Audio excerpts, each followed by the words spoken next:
ನಮಸ್ತೆ ಸ್ನೇಹಿತರೆ, welcome to Nexus Kannada YouTube channel. ಇವತ್ತಿನ ಫಸ್ಟ್ ಅಪ್ಡೇಟ್ ಬಂದ್ಬಿಟ್ಟು ಕಬ್ಜಾ ಶರಣ್ ಅವ್ರ ಬಗ್ಗೆ. ಕಬ್ಜಾ ಶರಣ್ ಅವರು ಧರ್ಮಸ್ಥಳಕ್ಕೆ ಪಾದಯಾತ್ರೆ ಮಾಡ್ತಾರೆ, ಆದ್ರೆ ಧರ್ಮಸ್ಥಳದಲ್ಲಿ ಇವರಿಗೆ ಟೆಂಪಲ್ ವಿಸಿಟ್ ಮಾಡಕ್ಕೆ ಬಿಡೋದಿಲ್ಲ. ಬಟ್ ಅವರು ನಿಜವಾಗ್ಲೂ ಪಾದಯಾತ್ರೆ ಮಾಡಿದ್ರ ಅಥವಾ ಡ್ರಾಪ್ ಮತ್ತೆ ಲಿಫ್ಟ್ ಕೇಳ್ಕೊಂಡು ಹೋದ್ರ ಅಂತ ಸೋಷಿಯಲ್ ಮೀಡಿಯಾದಲ್ಲಿ ಸುಮಾರು ಜನ ಚರ್ಚೆ ಮಾಡ್ತಾ ಇದ್ದಾರೆ. ಕಬ್ಜಾ ಶರಣ್ ಅವ್ರದ್ದು ಒಂದು ವಿಡಿಯೋ ನೋಡಿದೆ. ಅದರಲ್ಲಿ ಅವ್ರು ಏನು ಹೇಳ್ತಾರೆ ಅಂದ್ರೆ, ನಾನೇನಾದ್ರೂ ಕಾರಲ್ಲಿ ಲಿಫ್ಟ್ ತಗೊಂಡಿರೋದು ಅಥವಾ ಬಸ್ಸಲ್ಲಿ ಡ್ರಾಪ್ ತಗೊಂಡಿರೋದು ವಿಡಿಯೋ ಏನಾದ್ರು ನಿಮ್ಮ ಹತ್ರ ಇದ್ರೆ ನನಗೆ ತೋರಿಸಿ ಅಂತ ಹೇಳಿದ್ದಾರೆ. ಇನ್ನು ಕೆಲವು ಜನ ನಿಮ್ಮ ಹತ್ರ ಒಂದು ಕ್ಲಿಪ್ ಐತಾ, ಇವ ನಾನು ಒಂದು ಬಸ್ಸಲ್ಲಿ ಹೋಗಿರ್ತೀನಿ, ಬೈಕಲ್ಲಿ ಹೋಗಿರ್ತೀನಿ, ಒಂದು ಕ್ಲಿಪ್ ತೋರಿಸಿ ನನಗೆ. ವಿಡಿಯೋ ಇದೆ. ಬಟ್ ಅದಕ್ಕೂ ಮುಂಚೆ ಪಯಣಿಗ ಭರತ್ ಅನ್ನೋರು ಕಬ್ಜಾ ಶರಣ್ ಪಾದಯಾತ್ರೆ ಮಾಡ್ತಿರ್ಬೇಕಾದ್ರೆ ಅವ್ರನ್ನ ಜಾಯಿನ್ ಆಗಕ್ಕೆ ಅಂತ ಕಬ್ಜಾ ಶರಣ್ ಅವರಿಗೆ ಫೋನ್ ಮಾಡ್ತಾರೆ. ಅವಾಗ ಕಬ್ಜಾ ಶರಣ್ ಅವರು ಕುಣಿಗಲಲ್ಲಿ ಇದ್ದೀನಿ ಅಂತ ಗೊತ್ತಾಗುತ್ತೆ. ಸೊ ಇವರು ಅಲ್ಲಿ ಕುಣಿಗಲ್ಗೆ ಹೋಗ್ಬಿಟ್ಟು ಕಬ್ಜಾ ಶರಣ್ ಅವರಿಗೆ ಫೋನ್ ಮಾಡ್ತಾರೆ. ಬಟ್ ಕಬ್ಜಾ ಶರಣ್ ಅವ್ರು ಏನು ಹೇಳ್ತಾರೆ ಅಂದರೆ, ನೀವು ಸೀದಾ ಧರ್ಮಸ್ಥಳಕ್ಕೆ ಬನ್ನಿ, ನಾವು ನಿಮ್ಮನ್ನು ಅಲ್ಲೇ ಭೇಟಿ ಆಗ್ತೀನಿ ಅಂತ ಹೇಳಿದ್ದಾರೆ. ಮತ್ತು ಇನ್ನೊಬ್ಬರು ಕಿರಣ್ ಕನ್ನಡಿಗ ಅಂತ, ಇವರು ಕೂಡ ಕಬ್ಜಾ ಶರಣ್ ಅವರಿಗೆ ಫೋನ್ ಮಾಡಿದ್ದಾರೆ. ಇವರಿಗೂ ಕೂಡ ಕಬ್ಜಾ ಶರಣ್ ಅವರು ಸೇಮ್ ಹೇಳಿದ್ದಾರೆ, ನೀವು ಧರ್ಮಸ್ಥಳಕ್ಕೆ ಬನ್ನಿ, ನಾನು ನಿಮ್ಮನ್ನು ಅಲ್ಲೇ ಭೇಟಿ ಆಗ್ತೀನಿ ಅಂತ. ನಾನು ಅವ್ರದ್ದು ವಿಡಿಯೋ ಪ್ಲೇ ಮಾಡ್ತೀನಿ, ನೀವು ನೋಡ್ಕೊಂಡ್ಬಿಟ್ಟು ಬನ್ನಿ. ಇಲ್ಲಿಂದ ನಾನು 125 ಕಿಲೋಮೀಟರ್ ನಡ್ಕೊಂಡು ಹೋಗ್ಬೇಕಾದ್ರೆ 3 ದಿವಸ ಬೇಕಿತ್ತು. ಅಲ್ಲಿ ಧರ್ಮಸ್ಥಳ ನಾನು ರೀಚ್ ಆಗ್ಬೇಕಂದ್ರೆ 10 ದಿವಸ ಬೇಕು. ಧರ್ಮಸ್ಥಳ ನಾನು ಓಪನ್ ಆಗಿ ಹೇಳ್ತೀನಿ ಅದೇ ಮುಟ್ಕೊಂಡು. ಆಮೇಲೆ ಕಬ್ಜಾ ಬರೋಗೆ ಕಾಂಟ್ಯಾಕ್ಟ್ ಮಾಡಿ ಕಾಲ್ ಮಾಡಿದ್ರೆ ಬಂದ್ಬಿಡಿ ಇಲ್ಲಿ ಧರ್ಮಸ್ಥಳ ಹತ್ರ ಅಂತ ಹೋದ್. ನಿನ್ನೆ ಪಯಣಿಗ ಭರತ್ ಅನ್ನೋರಿಗೆ ಮನೋಜ್ ಅನ್ನೋರು ಒಂದು ವಿಡಿಯೋನ ಕಳಿಸ್ತಾರೆ. ಆ ವಿಡಿಯೋದಲ್ಲಿ ನೀವು ನೋಡ್ಬೋದು, ಮುಂದೆ ಪ್ಯಾಸೆಂಜರ್ ಸೀಟ್ ಅಲ್ಲಿ ಕೂತಿರೋರು ಅಭಿ ಕನ್ನಡಿಗ, ಮತ್ತೆ ಅವ್ರ ಹಿಂದೆ ಕೂತಿರೋರು ಕಬ್ಜಾ ಶರಣ್ ಅಂತೆ. ನೀವು ಅವ್ರ ಬಟ್ಟೆನ ಕರೆಕ್ಟ್ ಆಗಿ ಅಬ್ಸರ್ವ್ ಮಾಡಿ, ನೀವು ಅದೇ ಬಟ್ಟೆನ ಇವ್ರು ಯಾವಾಗ ಧರ್ಮಸ್ಥಳಕ್ಕೆ ರೀಚ್ ಆಗ್ತಾರಲ್ಲ ಅವಾಗ್ಲೂ ಕೂಡ ಇದೇ ಬಟ್ಟೆಲಿದ್ರು. ಸೊ ಇದ್ರ ಬಗ್ಗೆ ಪಯಣಿಗ ಭರತ್ ಅವ್ರ ವಿಡಿಯೋ ನಾನು ಪ್ಲೇ ಮಾಡ್ತೀನಿ, ನೀವು ನೋಡ್ಕೊಂಡ್ಬಿಟ್ಟು ಬನ್ನಿ. ಈ ನಕಲಿ ಹೋರಾಟಗಾರರ ವ್ಯೂಸು, ಲೈಕ್ಸು, ಕಮೆಂಟ್ಗೋಸ್ಕರ ಮಾಡಿರೋ ಹಲ್ಕಟ್ ಕೆಲಸದ್ದು ಸಾಕ್ಷಿ ಸಮೇತ ನನ್ನ ಹತ್ರ ಇದೆ. ಮನೋಜ್ ಅವರು ಈ ವಿಡಿಯೋನ ರೆಕಾರ್ಡ್ ಮಾಡಿರ್ತಾರೆ. ಇಲ್ಲಿ ಅಭಿ ಕನ್ನಡಿಗ ಅವನ ಕೈನ ಮತ್ತು ಅವನ ಬಟ್ಟೆನ ಗಮನಿಸಿ. ಇವರಿಬ್ಬರೇ ಅಲ್ಲ, ಸುಮಾರು ಜನ ಕಬ್ಜಾ ಶರಣ್ ಅವ್ರ ಬಗ್ಗೆ ಮಾತಾಡಿದ್ದಾರೆ. ಸೊ ಕಬ್ಜಾ ಶರಣ್ ಅವರು ನಿನ್ನೆ ಒಂದು ಕ್ಲಾರಿಫಿಕೇಶನ್ ವಿಡಿಯೋನ ಅಪ್ಲೋಡ್ ಮಾಡಿದ್ದಾರೆ. ಅವರು ಏನೊಂದು 7 ದಿನ ಪಾದಯಾತ್ರೆ ಮಾಡಿದ್ರಲ್ಲ, ಅವರು ಎಲ್ಲೆಲ್ಲಿ ಸ್ಟೇ ಆದರು ಮತ್ತು ಅವರಿಗೆ ಯಾರ್ಯಾರು ಹೆಲ್ಪ್ ಮಾಡಿದ್ರು ಅಂತ ನಾನು ಆ ವಿಡಿಯೋ ಪ್ಲೇ ಮಾಡ್ತೀನಿ, ನೋಡ್ಕೊಂಡ್ಬಿಟ್ಟು ಬನ್ನಿ. ನಾವು ಪಾದಯಾತ್ರೆ ಶುರು ಮಾಡ್ತೀವಿ ನಾಗರಬಾವಿ ಸರ್ಕಲ್ ಇಂದ. ನೆಲಮಂಗಲ ಟೋಸ್ ಬೈಪಾಸ್ ದಾಟ್ಬಿಟ್ಟು ಕುಣಿಗಲ್ ಹತ್ರ ಹೋಗಿ ಊಟ ಮಾಡಕ್ಕೆ ಕೂತ್ಕೋತೀವಿ. ಊಟ ಎಲ್ಲ ಮುಗಿಸೋ ಟೈಮಲ್ಲಿ ಒಬ್ಬ ಯೂಟ್ಯೂಬರ್ ಬರ್ತಾರೆ. ಬಂದ್ಬಿಟ್ಟು ನಮ್ಮ ಊರಲ್ಲಿ ನಮ್ಮ ಶಾಪ್ ಇದೆ, ಅಲ್ಲಿ ರೆಸ್ಟ್ ಮಾಡ್ಬಿಟ್ಟು ನಿಮ್ಮ ಪಾದಯಾತ್ರೆ ಶುರು ಮಾಡುವಂತಾರೆ. ಅಲ್ಲಿಂದ ನಾವು ಏನ್ ಮಾಡ್ತೀವಿ, ಒಬ್ರು ಆಟೋ ಅಣ್ಣ ನಮಗೆ ಊರೊಳಗಡೆ ಡ್ರಾಪ್ ಕೊಡ್ತಾರೆ. ಅಲ್ಲಿ ನಾವು ರೆಸ್ಟ್ ಮಾಡ್ಬಿಟ್ಟು ಮತ್ತೆ ಪಾದಯಾತ್ರೆ ಶುರು ಮಾಡ್ತೀವಿ. ಆ ಟೈಮಲ್ಲಿ ಟ್ಯಾಟೂ ಘೋಷಣ ಬರ್ತಾರೆ. ಬೇಕಾದ್ರೆ ಈ ವಿಷಯ ನೀವು ಟ್ಯಾಟೂ ಘೋಷಣ ನಂಗೆ ಕೇಳಿ ಕ್ಲಾರಿಫಿಕೇಶನ್ ತಗೋಬಹುದು. ಅಲ್ಲಿಂದ ಪಾದಯಾತ್ರೆ ಶುರು ಮಾಡಿ ಕುಣಿಗಲ್ ಹತ್ರ ಸ್ಟೇ ಆಗ್ಬಿಟ್ಟು ನೆಕ್ಸ್ಟ್ ಏನ್ ಮಾಡ್ತೀವಿ, ಕುಣಿಗಲ್ ಹತ್ರ ಪಾದಯಾತ್ರೆ ಶುರು ಮಾಡ್ತೀವಿ. ಚನ್ನರಾಯಪಟ್ಟಣ ಸ್ಟೇ ಆಗ್ತೀವಿ. ಅಲ್ಲಿಂದ ಮತ್ತೆ ಸ್ಟೇ ಆಗ್ಬಿಟ್ಟು ಬೆಳಗ್ಗೆ ಸ್ಟಾರ್ಟ್ ಮಾಡಿದಾಗ ಹಾಸನ್ಗೆ ಹೋಗ್ತೀವಿ. ಬೇಲೂರಿಂದ ನಾವು ಪಾದಯಾತ್ರೆ ಶುರು ಮಾಡಿದಾಗ ನಮ್ಮ ಜೊತೆ ಏನಾಯ್ತು ಪ್ರತಿಯೊಂದು ನಿಮ್ಗೆ ಗೊತ್ತು. ನಾವು ನಮ್ಮ ತೊಂದರೆ ಒಳಗಾದಾಗ ನಿಮ್ಗೆಲ್ಲ ಶೇರ್ ಮಾಡಿದೀವಿ. ಅಲ್ಲಿ ನಮಗೆ ಒಂದು ಕಾಲ್ ಬರುತ್ತೆ, ನಮ್ಮ ಫ್ರೆಂಡ್ ಒಬ್ಬ ಕಾಲ್ ಮಾಡ್ತಾನೆ. ಕಾಲ್ ಮಾಡ್ಬಿಟ್ಟು ನಿನ್ನ ಪ್ರಾಣಕ್ಕೆ ಅಪಾಯ ಇದೆ ಅಂತ ಹೇಳ್ತಾನೆ. ಈ ಹೇಳಿಕೆ ನಾನು ಧರ್ಮಸ್ಥಳ ಪೊಲೀಸ್ ಸ್ಟೇಷನ್ ಹೇಳಿದ್ದೀನಿ. ಅಲ್ಲಿಂದ ನಮಗೆ ಮೂಡಿಗೆರೆ ನಮ್ಮ ಸ್ಥಳೀಯರು, ನಮ್ಮ ಅಣ್ಣಂದಿರು ಬಂದು ನಮಗೆ ಹೆಲ್ಪ್ ಮಾಡ್ತಾರೆ. ಚಾರ್ಮಾಡಿ ಘಾಟ್ ಹೇಳಿಕೆ ತುಂಬಾ ಹೆಲ್ಪ್ ಮಾಡ್ತಾರೆ. ಎಲ್ಲಿ ಡೇಂಜರ್ ಝೋನ್ ಇರುತ್ತೋ ಅಲ್ಲೆಲ್ಲ ನಮ್ಗೆ ಸೆಕ್ಯೂರ್ ಆಗಿ ಘಾಟ್ನ ಇಳಿಸ್ತಾರೆ. ಅಲ್ಲಿ ಇಳಿಸಾದ್ಮೇಲೆ ನಾವು ಉಜಿರೆ ಹೋಗಿ ಸ್ಟೇ ಆಗ್ತೀವಿ. ಉಜಿರೆ ಸ್ಟೇ ಆದಾಗ ಒಬ್ಬ ಉದಯನ ಹುಡುಗ ಬಂದು ನಮ್ಮ ಪಾದಯಾತ್ರೆ ಜಾಯಿನ್ ಆಗ್ತಾನೆ. ಅವನು ಏನನ್ನು ವಿಡಿಯೋ ಮಾಡ್ತಾನೆ, ಇವರು ಮಾಡಿರ್ತಿರೋದು ಫೇಕು ಹಂಗೆ ಹಿಂಗೆ ಅಂತೇಳಿ. ಆ ಎಪ್ಪಂಗ್ ಗೊತ್ತು, ಆ ದೇವ್ರಿಗೆ ಗೊತ್ತು, ಮಂಜುನಾಥ ಸ್ವಾಮಿ ಗೊತ್ತು ನಾವ್ ಏನ್ ಮಾಡಿದೀವಿ ಅಂತೇಳಿ. ಧರ್ಮಸ್ಥಳ ರೀಚ್ ಆಯ್ತೀವಿ. ರೀಚ್ ಆದ್ಮೇಲೆ ನಮ್ಮ ಜೊತೆ ಏನಾಯ್ತು ಅಂತ ನಿಮ್ಗೆಲ್ಲ ಗೊತ್ತು. ನಮಗೆ ದರ್ಶನ ಮಾಡಕ್ ಬಿಡ್ಲಿಲ್ಲ. ಇದಾಗಿತ್ತು ನನ್ನ ಕ್ಲಾರಿಫಿಕೇಶನ್ ವಿಡಿಯೋ. ಸೊ ನಿಮಗೆ ಕಬ್ಜಾ ಶರಣ್ ಅವ್ರ ಬಗ್ಗೆ ಏನು ಅನಿಸುತ್ತೆ ತಪ್ಪದೆ ಕಮೆಂಟ್ ಸೆಕ್ಷನಲ್ಲಿ ತಿಳಿಸಿ. ನೆಕ್ಸ್ಟ್ ಅಪ್ಡೇಟ್ ಬಗ್ಗೆ ಮಾತಾಡೋದಾದ್ರೆ, ನಮ್ಮ ಇಂಡಿಯನ್ ಗೌರ್ಮೆಂಟು 23 OTT ಪ್ಲಾಟ್ಫಾರ್ಮ್ಸ್ನ ಬ್ಲಾಕ್ ಮಾಡಿದೆ. ಆಲ್ಟ್ ಬಾಲಾಜಿ, ಹುಲ್ಲು, ದೇಸಿ ಫ್ಲಿಕ್ಸ್, ಈ ಥರ ಸುಮಾರು OTT ಪ್ಲಾಟ್ಫಾರ್ಮ್ಸ್ನ ಬ್ಲಾಕ್ ಮಾಡಿದೆ.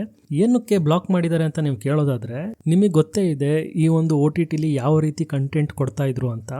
ಸೊ ಅಡಲ್ಟ್ ಕಂಟೆಂಟು ತುಂಬಾ ಜಾಸ್ತಿ ಇರೋದ್ರಿಂದ ಈ ಒಂದು OTTನ ಬ್ಲಾಕ್ ಮಾಡಲಾಗಿದೆ. ಗೌರ್ಮೆಂಟಿಂದ ಏನು ರೂಲ್ಸ್ ಆ್ಯಂಡ್ ರೆಗ್ಯುಲೇಷನ್ ಇರುತ್ತಲ್ಲ OTTದು, ಸೊ ಅದನ್ನು ಬೈಪಾಸ್ ಮಾಡ್ಯಾರಂತೆ. ಸೊ ಹಂಗಾಗಿ ಈ ಒಂದು OTT ಪ್ಲಾಟ್ಫಾರ್ಮ್ಸ್ನ ಕಂಪ್ಲೀಟ್ಲಿ ಬ್ಲಾಕ್ ಮಾಡಿದ್ದಾರೆ. ಕೆಲವೊಂದು OTT ಪ್ಲಾಟ್ಫಾರ್ಮ್ಸ್ನ ಟೆಂಪರರಿಲಿ ಬ್ಲಾಕ್ ಮಾಡ್ಯಾರಂತೆ. ಅವ್ರೇನಾದರೂ ತಮ್ಮ ಕಂಟೆಂಟ್ನ ಪ್ರಾಪರ್ ಆಗಿ ರೆಕ್ಟಿಫೈ ಮಾಡ್ಕೊಂಡ್ರೆ ಅವ್ರು ವಾಪಸ್ಸು ಪ್ಲೇಸ್ಟೋರಲ್ಲಿ ಬರ್ಬೋದು. ನೀವೇನಾದರೂ ಈ OTT ಪ್ಲಾಟ್ಫಾರ್ಮ್ಸ್ ಇನ್ನು ಸಬ್ಸ್ಕ್ರಿಪ್ಷನ್ ತೊಗೊಂಡಿದ್ರೆ ಇದೊಂದು ಬ್ಯಾಡ್ ನ್ಯೂಸ್ ಅಂತಲೇ ಹೇಳ್ಬೋದು. ನೆಕ್ಸ್ಟ್ ಅಪ್ಡೇಟ್ ಬಗ್ಗೆ ಮಾತಾಡೋದಾದರೆ, ನಮ್ಮ ಇಂಡಿಯನ್ ಕ್ರಿಕೆಟರ್ ಆದಂತಹ ಯಶ್ ದಯಾಳ್ ಅವ್ರ ಬಗ್ಗೆ. ಯಶ್ ದಯಾಳ್ ಅವ್ರ ಮೇಲೆ ಪಾಕ್ಸೋ ಕೇಸ್ ರಿಜಿಸ್ಟರ್ ಆಗಿದೆ. ಏನಕ್ಕಪ್ಪ ಅಂತ ನೀವು ಕೇಳೋದಾದರೆ, ಯಶ್ ದಯಾಳ್ ಅವರು ಒಬ್ಬರು 17 ವರ್ಷದ ಹುಡುಗಿಗೆ ಕ್ರಿಕೆಟಲ್ಲಿ ನಿಮಗೆ ಒಳ್ಳೆ ಕರಿಯರ್ ಮಾಡಿಕೊಡ್ತೀನಿ, ನಿಮ್ಮನ್ನು ವುಮೆನ್ಸ್ ಕ್ರಿಕೆಟ್ಗೆ ಸೇರ್ಸೋಕ್ಕೆ ನನ್ನ ಕೈಯಲ್ಲಾದಂಥ ಎಲ್ಲ ಸಹಾಯ ಮಾಡ್ತೀನಿ ಅಂತ ಕಳೆದ 2 ವರ್ಷದಿಂದ ಅವ್ರ ಮೇಲೆ ಸೆಕ್ಷುವಲ್ ಹರಾಸ್ಮೆಂಟ್ ಮಾಡ್ಯಾರಂತೆ. ಸೊ ಅದಕ್ಕೆ ಇವಾಗ ಹುಡುಗಿ ನನ್ನ ಮೇಲೆ ಅತ್ಯಾಚಾರ ಮಾಡ್ಯಾರೆ ಅಂತ ಪೊಲೀಸ್ ಕಂಪ್ಲೇಂಟ್ ಕೊಟ್ಟಿದ್ದಾರೆ. ಇದು ಯಶ್ ದಯಾಳ್ ಅವ್ರ ಮೇಲೆ 2ನೇ FIR. ಇದಕ್ಕೂ ಮುಂಚೆ ಇನ್ನೊಬ್ರು ಮಹಿಳೆ ನನಗೆ ಫಿಸಿಕಲಿ ಮತ್ತು ಮೆಂಟಲಿ ತುಂಬಾ ತೊಂದರೆ ಕೊಟ್ಟಿದ್ದಾರೆ ಅಂತ ಅವರು ಕೂಡ ಒಂದು ಕಂಪ್ಲೇಂಟ್ನ ರಿಜಿಸ್ಟರ್ ಮಾಡಿದ್ರು. ನೆಕ್ಸ್ಟ್ ಅಪ್ಡೇಟ್ ಬಂದ್ಬಿಟ್ಟು ಲಂಡನ್ನಲ್ಲಿ ಹರಿಹರ ವೀರ ಮಲ್ಲು ಮೂವಿ ನೋಡೋಕ್ಕೆ ಥಿಯೇಟರ್ಗೆ ಜನರು ಹೋಗಿದ್ದಾರೆ. ಬಟ್ ಥಿಯೇಟರ್ ಅವರು ಮೂವಿನ ಅರ್ಧಕ್ಕೆ ಸ್ಟಾಪ್ ಮಾಡಿದ್ದಾರೆ. ಏನಕ್ಕೆ ಅಂತ ನೀವು ಕೇಳೋದಾದ್ರೆ, ಜನರು ಪೇಪರ್ನ ಬ್ಲಾಸ್ಟ್ ಮಾಡಿ, ನಾವೇನು ಈ ಬರ್ತ್ಡೇ ಅಲ್ಲೆಲ್ಲ ಯೂಸ್ ಮಾಡ್ತೀವಲ್ಲ ಪಾಪರ್ಸು, ಸೊ ಅದನ್ನ ಬ್ಲಾಸ್ಟ್ ಮಾಡಿ ತುಂಬಾನೇ ಫುಲ್ ಗಲೀಜ್ ಮಾಡಿದ್ರಂತೆ. ಸೊ ಹಾಗಾಗಿ ಥಿಯೇಟರ್ ಸ್ಟಾಫ್ ಅವರು ಅರ್ಧಕ್ಕೆ ಮೂವಿನ ನಿಲ್ಲಿಸ್ಬಿಟ್ಟು ಅವರಿಗೆ ಕೇಳಿದ್ದಾರೆ ಏನಕ್ಕೆ ಈ ಥರ ಎಲ್ಲ ಗಲೀಜ್ ಮಾಡಿದ್ರ ಅಂತ. ಅದಕ್ಕೆ ಒಬ್ರು ಆಡಿಯನ್ಸು ನಮಗೆ ಗೊತ್ತಿರಲಿಲ್ಲ ಈ ಥರ ಎಲ್ಲ ಮಾಡಬಾರ್ದು ಅಂತ ಹೇಳಿದ್ದಾರೆ. ನಾನು ಆ ವಿಡಿಯೋನ ಪ್ಲೇ ಮಾಡ್ತೀನಿ, ನೀವು ನೋಡ್ಕೊಂಡ್ಬಿಟ್ಟು ಬನ್ನಿ. It's basic sense like just come watch nice movie and go home. I mean, what is this? Seriously? Everybody watch in a different way. So No, but this is not human way. No, this is not human way.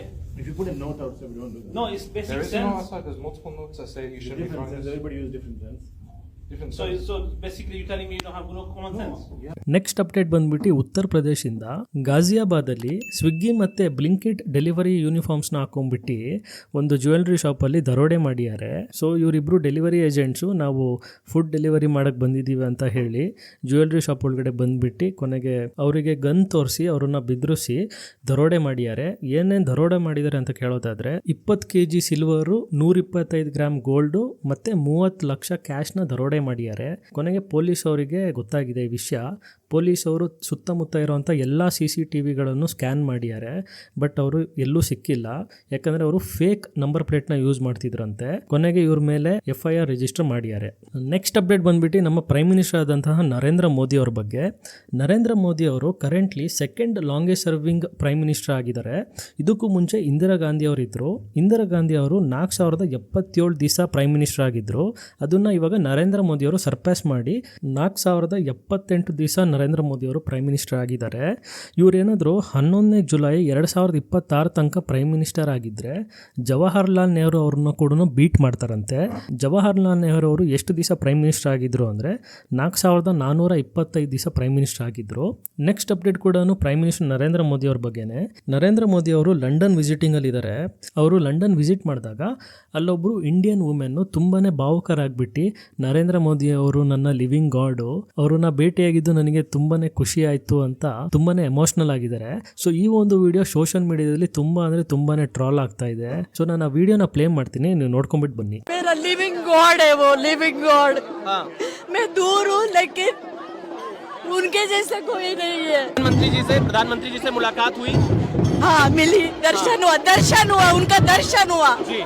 So ಇದಾಗಿತ್ತು ಇವತ್ತಿನ top trending news. ನೀವೇನಾದರೂ ನಮ್ಮ ವಿಡಿಯೋನ like ಮಾಡಿ ಅಂದರೆ like ಮಾಡಿ, share ಮಾಡಿ ಮತ್ತು ಚಾನಲ್ನ ಸಬ್ಸ್ಕ್ರೈಬ್ ಮಾಡಿ ಅಂತ ಹೇಳ್ತಾ ಥ್ಯಾಂಕ್ ಯು.